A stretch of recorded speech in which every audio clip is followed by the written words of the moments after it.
Gabriel Machado, deputado Eduardo Bolsonaro. Por favor, eu queria agradecer a chegada do deputado Rubens Bueno, líder do PPS do Estado do Paraná. Se o senhor quisesse se juntar aos parlamentares aqui, deputado. Eu acredito... Ele seria o mais velho da mesa aqui, por isso ele quer ficar embaixo. Seja bem-vindo, deputado Rubens. Daqui a pouco eu estou de saída. Perfeito. Eu vejo que o deputado Aliel está com preocupação com os jovens que estão morrendo dentro do presídio. Meus caros, essa é a política de direitos humanos que nós vemos hoje. Estão preocupados com o presidiário. E a sociedade? O CNJ, há pouco tempo, passou por cima da Câmara dos Deputados e criou a audiência de custódia para que o preso em flagrante, se desse sorte da polícia pegar em flagrante, em 24 horas vai se reunir com um juiz, um defensor e o MP para saber se ele foi bem tratado pela polícia. Resultado disso, vários juízes formados em direito, obviamente, têm uma política desencarceradora e estão soltando esses presos para a sociedade. Eu pergunto para vocês, bacana, né? Fazer da sociedade o laboratório do crime. Enquanto a gente tiver essa política de pena de preso e etc., a gente vai continuar sofrendo 60 mil homicídios por ano, como foi o ano passado. E seguindo aqui, atentando um pouquinho mais agora com relação à política de drogas. Hoje em dia, a Lei 11.343, ela até discute se é pena ou não a questão do consumidor.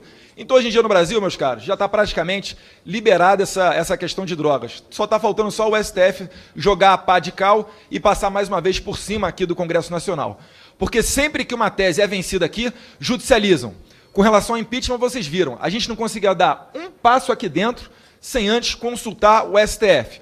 Então, a gente está vivendo tempos de direitos humanos, essa questão toda aí do tráfico, tem o tráfico privilegiado, que hoje em dia o STF falou que não é crime hediondo, ou seja, o cara é traficante e vai para a rua com alguns meses de prisão, quando é pego, né? Quando muito. E quem está sofrendo somos nós. O que eu proponho, vamos alterar isso daí, vamos fazer uma redução da maioridade penal, porque criminoso encarcerado não delinque na sociedade. Enquanto a gente continuar com pena, a gente vai rever casos como o do Champinha, casos aí como aquele estuprador do Rio de Janeiro, que foi pego a primeira vez quando tinha 17 ou 16 anos, mas que conseguiu estuprar outras dezenas de mulheres, exatamente por causa do ECA. Então, se a gente continuar com essa peninha, meus caros, a gente vai continuar sofrendo e vai continuar morrendo muito inocente no nosso país. Obrigada, deputado Eduardo Bolsonaro. O deputado Aliel Machado pediu 1 minuto, foi citado. Só porque eu fui citado... mas eu vou querer 1 minuto para responder. Não, também. eu não citei o seu nome. Vossa Excelência me citou e eu tenho o direito de responder. A gente está no debate, você tem a réplica. Num debate dentro dessa casa, a regra diz que quando é citado o nome de um parlamentar, ele tem o direito de se manifestar. Ah, é? Mediadora está de acordo? Usurpar da palavra, tentando deturbar o que o outro fala, é feio. Eu defendo que bandido fique preso. Se ele cometer um crime, ele tem que ser preso. Hoje, nós temos na legislação brasileira que a partir dos 12 anos de idade ela já pode ter reclusão de liberdade. O que eu respondi para o colega que me perguntou é que para resolver o problema da sociedade, para essa pessoa não precisar ir para a cadeia, para resolver o problema social, é preciso resolver na essência o que está acontecendo da desigualdade.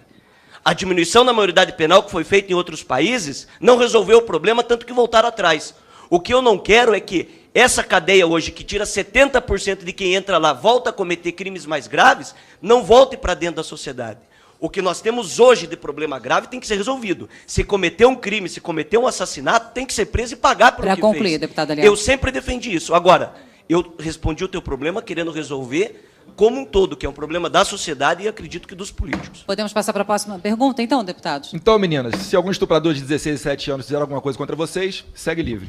Por isso estou sendo processado no Supremo Tribunal Federal, que defendi o encarceramento do marginal chamado Champinha, fui chamado de estuprador e hoje quem é réu no Supremo sou eu, por causa dessa política de botar culpa na sociedade. Vamos soltar todo mundo e resolver o problema. A gente vai fazer um rápido intervalo, mas o Direto das Comissões volta dentro de instantes. Não saia daí.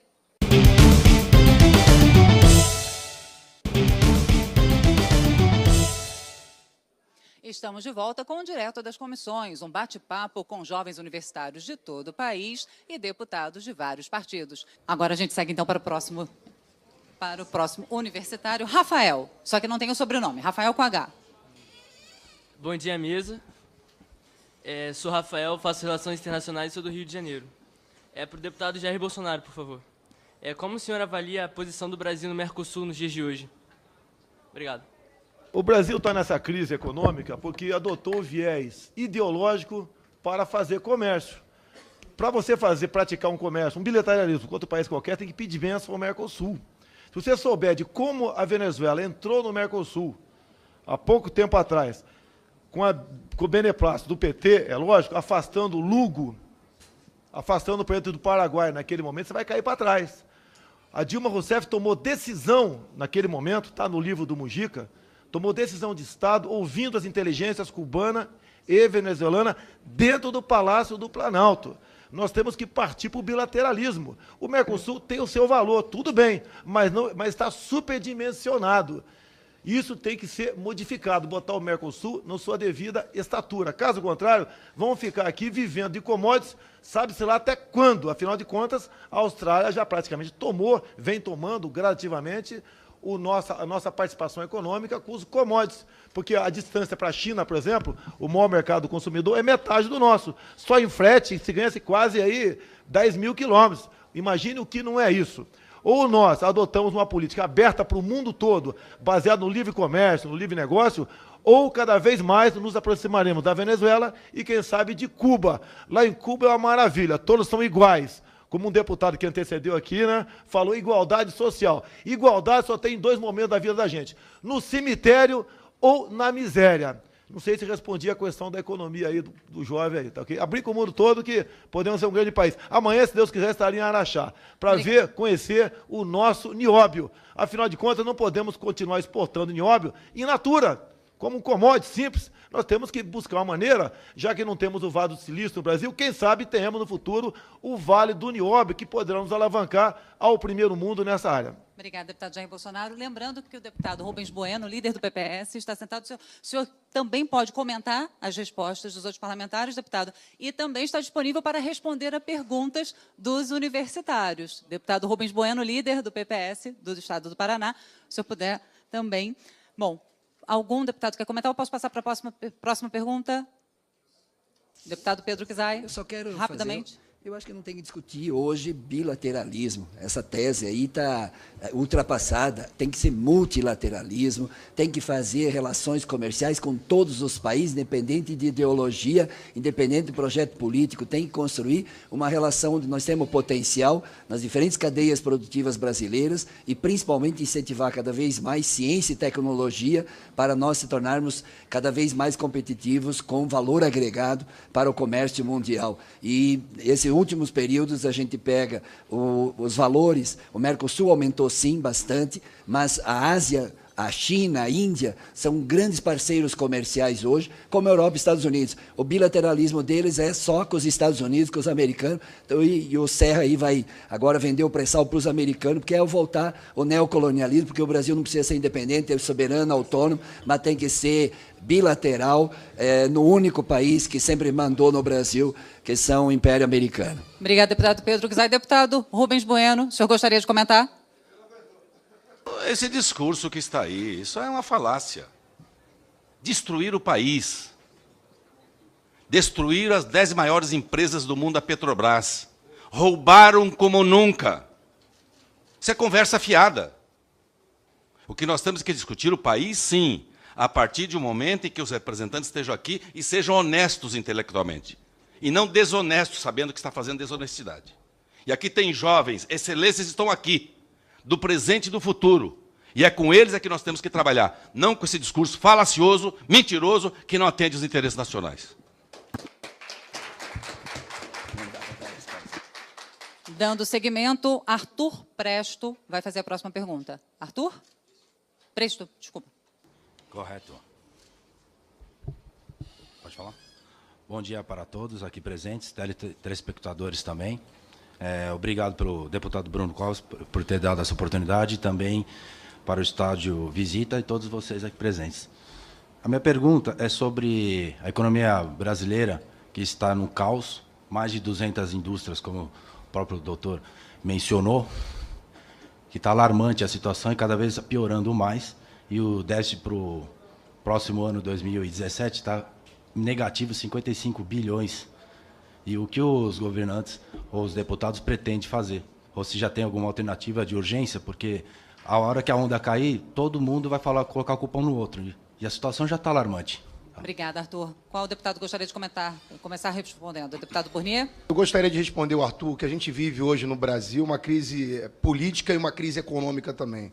No meu ponto de vista, a gente precisa vencer o que está acontecendo hoje no Senado, a questão do impeachment. Depois de a gente vencer essa crise política, a gente consegue, de fato, discutir uma economia para o nosso país. Mas eu vejo hoje que já existe uma manifestação por parte do empresariado em relação ao que vem acontecendo no nosso país. Que quem está sofrendo hoje é a população, a sociedade, que hoje os dados desatualizados já passam de 11 milhões de desempregados no nosso país.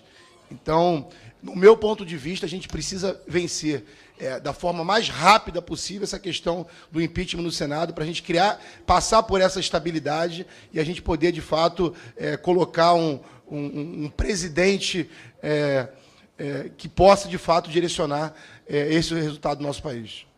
Obrigada, deputado Burnier. Deputado Pedro Czai? Tem muitos estudantes de direito aqui. Tem duas interpretações sobre esse processo político. A minha convicção que não há crime de responsabilidade no processo de impeachment. Qualquer aluno do primeiro período de direito vê o parecer do Jovair Arantes como uma farsa, como uma fraude. Não tem sustentação. Os especialistas agora do Senado desconstruíram os pareceres produzidos tecnicamente sobre as pedaladas fiscais e sobre os decretos orçamentários.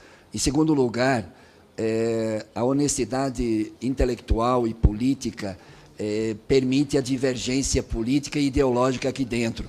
E, portanto, as posições diferentes aqui faz parte da democracia. Mas desqualificar colega, como o Rubens Bueno faz, não é bom para a democracia e para a dignidade do nosso parlamento. Em segundo lugar, defender o multilateralismo em vez do bilateralismo faz parte. E, portanto, eu desejo que a democracia se recomponha, a Constituição se recomponha, porque eles vão fazer um pacote de maldades aos trabalhadores, aos direitos sociais, ao patrimônio público desse país, que eles não são donos da Petrobras e vão vender o pré-sal, que é a maior tecnologia do planeta, em águas profundas, sem voto. Eles vão fazer isso porque é impopular, porque não tem voto, porque se tivesse colocado esse programa na sociedade brasileira, eles seriam derrotados. É eles que precisam explicar para a sociedade quando tirar os direitos trabalhistas, quando tirar os direitos sociais que está em curso, quando fizer reforma da Previdência, quando privatizar. Já teve a privataria tucana, que foi a maior roubalheira no país. Agora eles vão privatizar de novo, de forma impopular, e, portanto, para mim, quando não há crime de responsabilidade, como diz Marco Aurélio Melo, é golpe mesmo. Obrigada, deputado Pedro Czai. Deputado Rubens Bueno. Apenas para citar, é importante o estudante de direito que foi citado aqui. As fraudes fiscais do governo Dilma foi convalidado pelo Supremo Tribunal Federal. O PT entrou ao Supremo Tribunal Federal com 5 ações na véspera do processo de admissibilidade da Câmara. E o Supremo negou todas, dizendo ao final que estava dentro da lei e que o processo deveria seguir em frente. E foi isso que aconteceu. A admissibilidade foi votada por 367 votos na Câmara e o Senado aceitou, já por maioria de 2/3, no caso 55 votos, e agora se processa o afastamento de acordo com a lei. E quem preside o processo é o presidente do Supremo Tribunal Federal. E nós estamos ouvindo esse tipo de discurso. Aí, não, mas o pré-sal, porque a privataria, porque... Esse é o discurso falacioso, não é verdadeiro. Querem a Petrobras para quê? Para lá colocar a mão e destruir uma empresa como esta? Onde estão os empreiteiros da Petrobras? Onde estão os dirigentes nacionais do PT? Estão presos. Estão presos. Condenados e presos. Por isso o discurso é falacioso. Nós queremos construir um país de verdade. E não o país da falácia e da propaganda, como foi o que aconteceu. O jovem ali falou de 55 bilhões. São 170 bilhões de furo este ano. São 11 milhões e 400 mil desempregados. São mais de 200 mil empresas que fecharam as portas. Ora, a inflação voltou penalizando os mais pobres. Este é o legado de tudo isso que aconteceu. Então, agora começaram a pensar no país, jovens como vocês que estão aqui, para o bom debate, compreender este momento de construir um novo país, sem esta falácia e sem essa propaganda mentirosa. Obrigada. Obrigada, deputado Um Rubens minuto, hein? Bueno. Antes, Imaginem quando suspenderem os sigilos do BNDES. R$500 trilhão, cujos muitos empréstimos, ninguém sabe como foi realizado, com, por exemplo, com Cuba, com a Venezuela, com Angola e por aí afora. Agora, vocês conseguem imaginar só uma observação. Como vocês são adultos aqui, ó, não são jovens, mas são adultos. O estrago que um professor faz numa sala de aula, quando começa a doutrinar a garotada, desde lá o ensino fundamental, com mentiras, com falácias. Rubens Bueno, eu tenho todo o respeito por ele. Com toda certeza, tem por mim também. Temos algumas divergências ideológicas, algumas poucas. No resto, 10 por Rubens Bueno. Um homem que fala a verdade e não fica aqui se escondendo atrás dessas falácias, tentando agora botar a culpa no Temer por talvez aqui privatizar parte da Petrobras ali, e não o contrário, arrebentaram com a Petrobras. Enquanto a Petrobras estava sendo assaltada, tudo que interessava para o PT era aprovado aqui no Senado. Ou deixaram de aprovar depois que a Dilma começou a andar de bicicleta e emagreceu. Será essa a causa? Tá ok? O pessoal não gosta de não gosta de magrinha, só gosta de fofinha. Pelo amor de Deus, era um projeto de poder do PT, para nunca mais sair, aparelhando instituições. Inclusive, faltou o Rubens falar, né? Um Supremo que nós devemos acreditar nele. Devemos acreditar. Por dever aqui de independência dos 3 poderes. Mas 8 dos 11 ministros foram indicados pelo PT. E assim mesmo, muitos, né, não foram pelo Supremo, mas continuam presos. Que exemplo esse partido deu para o país, a não ser destruir o Brasil? Afinal de contas, né, em ditaduras, que tanto admiro como a de Fidel Castro, etc., o pessoal do partidão está sempre muito bem, obrigado. Deputado Rubens Bueno, Só para... Eu peço licença. Antes do deputado Aliel Machado, o deputado Rubens Bueno, Desculpem, rapidamente. eu peço licença, porque às 9h30 nós temos aqui o recurso do Eduardo Cunha na CCJ. Mas a gente não deu quórum ainda não, deputado, a gente está controlando, Pois porque é, a gente mas vai, inclusive, ter aí- que encerrar aqui na hora. Tá bem. Eu Eu não quero perder essa oportunidade de votar Olha. até para caçar o mandato de Eduardo Cunha.